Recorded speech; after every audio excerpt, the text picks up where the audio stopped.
Yo, what's up mga kaibigan? Nalina tayo magkwentuhan ang Game 2 ng West Finals OKC laban sa San Antonio Spurs. Ang first half ay naging pabor sa OKC mga kaibigan. Na kay Stephen Castle nga ang highlight ng first half, subalit napakaganda ng depensa na ginagawa ng reigning NBA champions kay Wemby at nalimit lamang nila ito sa 4 shot attempts at 7 points. Si SGA nga agad din na nagtala ng 15 points sa first 2 quarters at sinamahan pa yan ng 28-10 advantage sa bench points.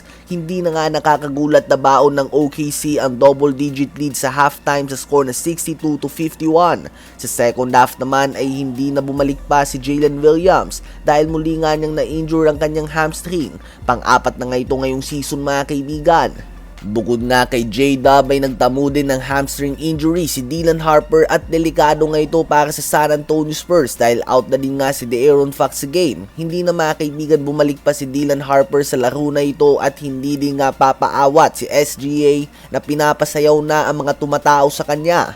Nagiinit nga siya mga kaibigan at talagang bumabawi siya matapos ang off game noong Game 1. Dumidikit pa nga ang Spurs subalit hindi nga nila talaga makumpleto ang comeback at sa huli nga ay tuluyan ng naitabla ng OKC ang series na ito at 1 apiece sa panguna ng MVP level efficient performance ng MVP SGA.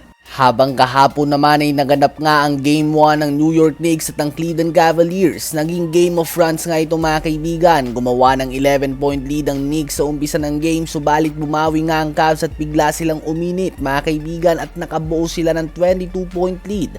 Hawak nga nila ang 22-point lead na ito with less than 8 minutes remaining sa game clock. Subalit nagliyab nga ang Knicks sa panguna ni Jalen Bronson. Sa fourth quarter lang ay nagtala nga si Bronson ng 15 points hanggang sa na-outscore na nga ng Knicks ang Cavs 32-18 sa quarter na ito upang maipuwersa pa ang overtime.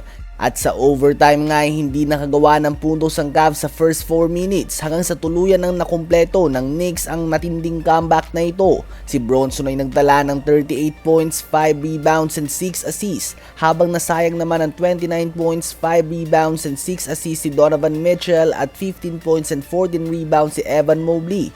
Sa postgame interview ay sinabi nga ni James Harden na nakakapanghinayang ang game na ito. Sa postgame interview ay sinabi nga ni James Harden na nakakapanghinayang ang game na ito subalit hindi nga daw sila pwedeng magmukmuk pa dito at kailangan na nilang bumawi sa next game.